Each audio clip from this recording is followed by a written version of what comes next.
కేవలం 7,999K up to 10 kgs వరకు బరువు తగ్గి అధిక బరువు నుంచి వచ్చే ప్రధాన సమస్యలను దూరం చేసుకోండి.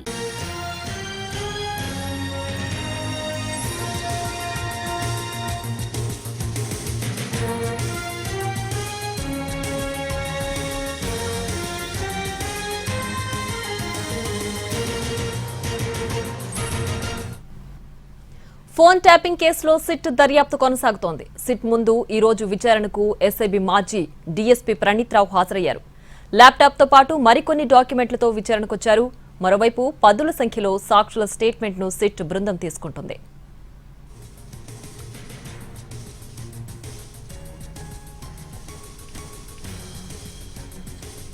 ఇక ఫోన్ ట్యాపింగ్ కేసులో సిట్ విచారణకు ప్రణీత్ రావు మళ్లీ హాజరవుతున్నారు. దీనికి సంబంధించి పూర్తి డీటెయిల్స్ మా ప్రతినిధి రాధాకృష్ణ లైవ్ లో అందించడానికి సిద్ధంగా ఉన్నారు.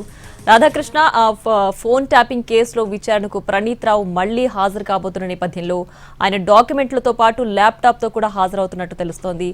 ఇవాళ ఎలాంటి ప్రశ్నలకు ఆయన సమాధానం ఇచ్చే అవకాశం ఉంటుందా? ఏంటి వాళ్ళ పరిస్థితి?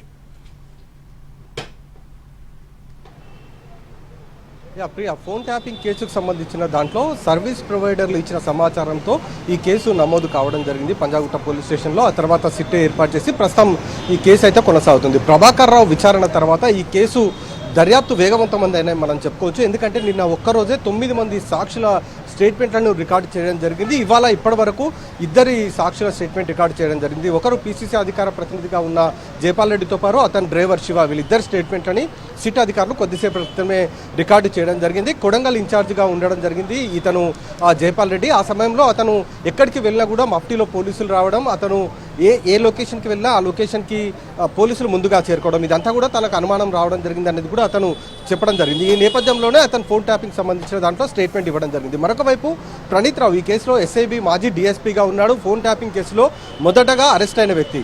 అతను ఇవాళ మరొకసారి సిట్ ముందుకు విచారణకు రావాల్సి వచ్చింది. అతను ప్రస్తుతం సిట్ అధికారుల ముందు ఉన్నాడు. అతని స్టేట్మెంట్ కూడా మరొకసారి రికార్డ్ చేస్తున్నారు. విచారణ కూడా కొనసాగుతుంది. ప్రభాకర్ రావుకు సంబంధించిన దాంట్లో ప్రణీత్ రావు ఇచ్చిన స్టేట్మెంట్ ఆధారంగా ఒకవైపు ప్రభాకర్ రావుని విచారించారు. కానీ ఎక్కడ కూడా ప్రభాకర్ రావు తనకు ఈ సంబంధం లేదని చెప్పడం జరిగింది. కానీ ప్రణీత్ రావుతో పాటు మిగతా అధికారులు ఎవరైతే ముగ్గురు ఉన్నారు, రాధాకిషన్ రావు, భుజంగరావు, తిరుపతి అన్న, వీళ్ళు ముగ్గురు ఇచ్చిన స్టేట్మెంట్లో కూడా ప్రభాకర్ రావు చెప్తేనే తాము చేశామనేది ఒకవైపు చెప్తున్నారు. దీనికి సంబంధించి ప్రస్తుత విచారణ కొనసాగుతుంది. అందులో భాగంగానే ప్రణీత్ రావు దగ్గర ఉన్న ఎవిడెన్స్ ఏంటి అన్న దానికి సంబంధించి అతని ల్యాప్టాప్తో పాటుగా గతంలో అతను అరెస్ట్ చేసిన సమయంలో కొన్ని డాక్యుమెంట్స్ సీజ్ చేయడం జరిగింది. వాటిని కూడా మరొకసారి తీసుకుని రావాలంటూ కూడా అధికారులు చెప్పడంతో ఇవాళ వాటిని అన్నింటిని కూడా తీసుకొని సిట్ అధికారుల ముందుకు రావడం జరిగింది. ప్రణీత్ రావు మాత్రం ఎంతసేపు ప్రభాకర్ రావు ఆదేశాల మేరకే తాము ఫోన్ ట్యాపింగ్లు చేశామనేది ఒకవైపు ప్రణీత్ రావు చెప్పడం జరుగుతుంది. అలాగే అతను ప్రభాకర్ రావు చెప్పిన వాటితో పాటుగా ఇంకా మరికొన్ని వ్యక్తిగత ప్రైవేట్ వ్యక్తులు ఎవరైతే ఉంటారో వాళ్ళకి సంబంధించిన ఫోన్ నెంబర్లను కూడా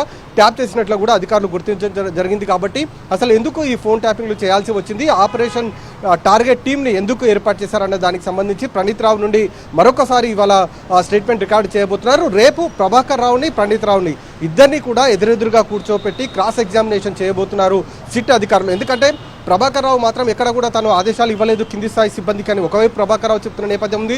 ప్రణీత్ రావు ఈ కేసులో మొదటగా అరెస్ట్ అయిన వ్యక్తి. అతను మాత్రం ఎంతసేపు ఎస్ఐబి చీఫ్గా ఉన్న ప్రభాకర్ రావు చెప్తేనే, అంటే అతను ఆదేశిస్తేనే తాము ఫోన్ ట్యాపింగ్లోకి పాల్పడ్డాము, ఆ సమాచారాన్ని మొత్తం కూడా మిగతా అధికారులకు షేర్ చేశామనేది అతను చెప్తున్నాడు. కాబట్టి వీళ్ళిద్దరిని ఎదురెదురుగా కూర్చోబెట్టి విచారిస్తేనే ఫోన్ ట్యాపింగ్ కేసులో ఇంకా మరింత సమాచారం తెలిసే అవకాశం ఉందని చెప్తున్నారు. ఎందుకంటే వీళ్ళ దగ్గర 4200 మంది ఫోన్ నెంబర్లు ఉండడం, అందులో 618 ఫోన్ నెంబర్లు అప్పటి కాంగ్రెస్, బీజేపీతో పాటు ఇతర ప్రతిపక్ష పార్టీలకు సంబంధించిన నాయకుల ఫోన్ నెంబర్లు ఉండడం. అసలు ఈ నెంబర్లన్నీ వీళ్ళకి ఎవరిచ్చారు, ఎవరు చెప్తేనే వీళ్ళు ఫోన్ ట్యాప్ చేశారనేది చాలా ఇంపార్టెంట్. కాబట్టి ఆ సమాచారాన్ని సేకరించేందుకే రేపటి విచారణ కీలకంగా మారబోతుంది. ఇవాళ ప్రణీత్ రావు స్టేట్మెంట్ కూడా చాలా కీలకంగా ఉండబోతుంది. ప్రియా.